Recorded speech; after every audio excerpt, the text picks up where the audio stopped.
Attends là. Go.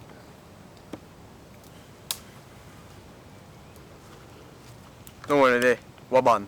Komene, matemikos. Komene, komedio, damida. Ma, komena.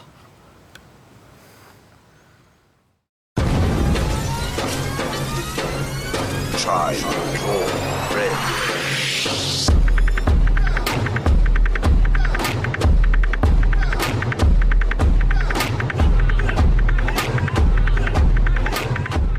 La nation autochtone des montagnais Naskapi fait partie de la famille linguistique des Algonquins.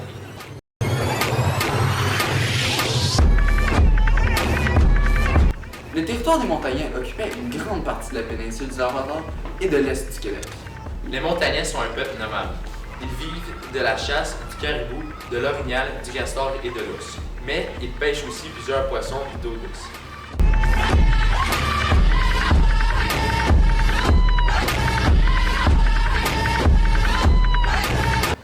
De plus, ils pratiquent la quai.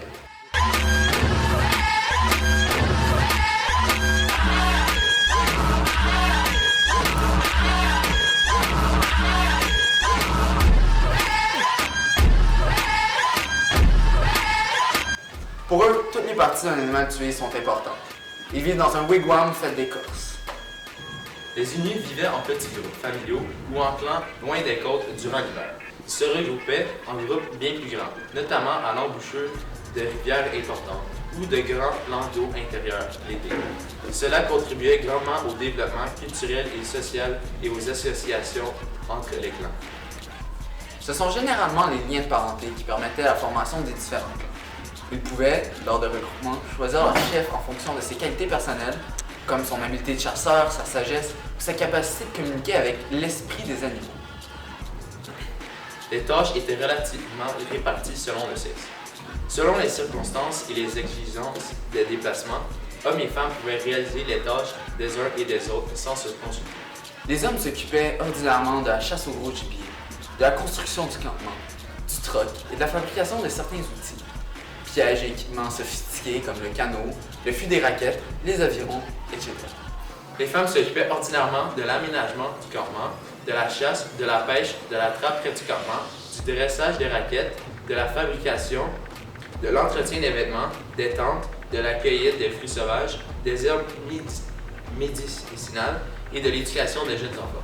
Les connaissances étaient ordinairement léguées de père en fils et de mère en fille. Les aînés sont des personnes très importantes dans les familles et dans les nations inues. Ils sont souvent consultés pour leurs grandes connaissances. L'animisme, c'est la croyance en une âme, une force vitale, animant les êtres vivants, les objets, mais aussi les éléments naturels. Les montagnais voient que chaque animal tué est habité d'une âme et il faut la respecter. Après la chasse, les montagnais font une fête dédiée aux esprits des animaux tués. Le cercle de vie est un concept très important pour les Autochtones. Aussi, le cercle de vie donne la vision que tout continue, donc la mort n'est pas perçue comme une mauvaise chose, mais plutôt comme une étape dans la vie de l'être humain. Les parties du cercle de la vie peuvent changer d'un peu d'une tribu à une autre, mais en gros, ils regroupent tout. La vie, la mort, les saisons, les couleurs, les phases de la vie humaine, les animaux, etc. Un mythe est un récit qui se veut explicatif et surtout fondateur d'une pratique sociale. Il est porté à l'origine par une tradition orale qui propose une explication pour certains aspects fondamentaux du monde et de la société qui a forgé ou qui véhicule ces mythes.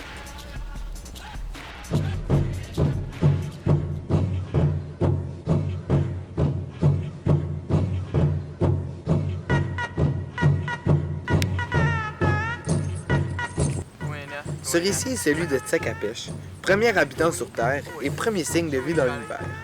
Ce récit se passe il y a très longtemps. Tellement longtemps que le père du père de mon père ne vivait même pas. Tellement longtemps qu'il faudrait des milliards de lunes pour y retourner. Tellement longtemps que la vie n'existait même pas jusqu'à l'arrivée de cet homme. J'aimerais vous raconter comment cet homme est arrivé sur Terre, mais personne ne le sait, les suppositions étant trop nombreuses. Laissez-moi plutôt vous raconter comment cet homme seul a façonné le monde que nous connaissons aujourd'hui. Lorsque Tsakapèche est arrivé sur Terre, la lumière était sombre et le soleil noir. La première idée de Tsakapèche fut de redonner à la Terre une splendeur qu'elle n'avait jamais eue. Pour ce faire, il frotta ses mains longtemps pour en faire jaillir une flamme minuscule, mais si forte qu'on dit qu'elle éclaira toute l'Afrique actuelle.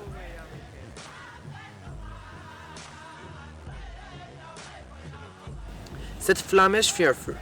Ce feu fit un flambeau, duquel jaillit une étincelle qui monta jusqu'au soleil pour l'embraser et l'illuminer de mille feux.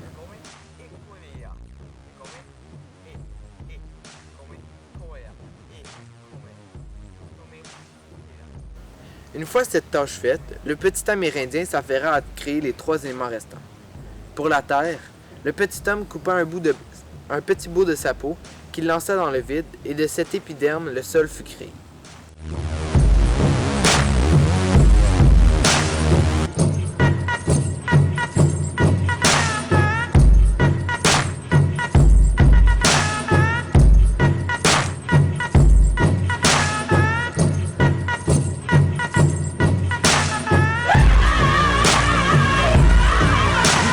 Pour l'air, le Créateur souffla jusqu'à ce que la terre se remplisse d'atmosphère qui serait propice à la vie.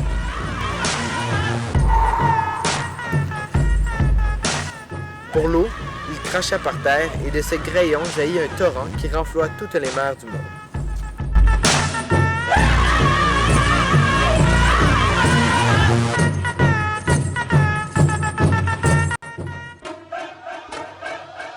La formation de la vie n'était plus qu'une formalité pour ce petit génie.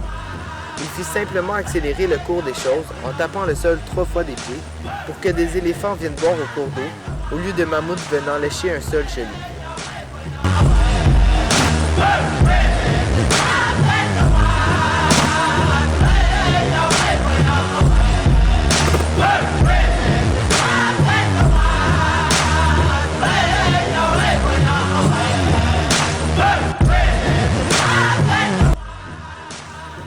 Pour la dernière étape, Tsakapèche se força pour former la plus belle créature jamais vue, la femme. Pour ce faire, il rassembla les qualités de plusieurs animaux. Il prit la biche pour ses yeux, le guépard pour son corps élancé, le pur sang pour sa beauté et l'âne pour son caractère.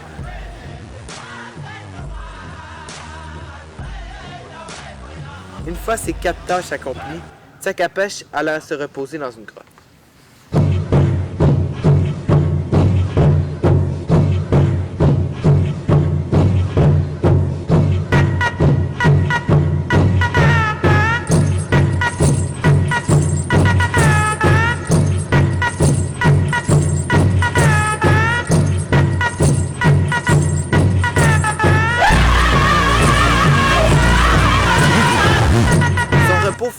Fut éternel, car Tsakapèche fut tué dans son sommeil par un serpent, ce même serpent qu'il avait lui-même créé.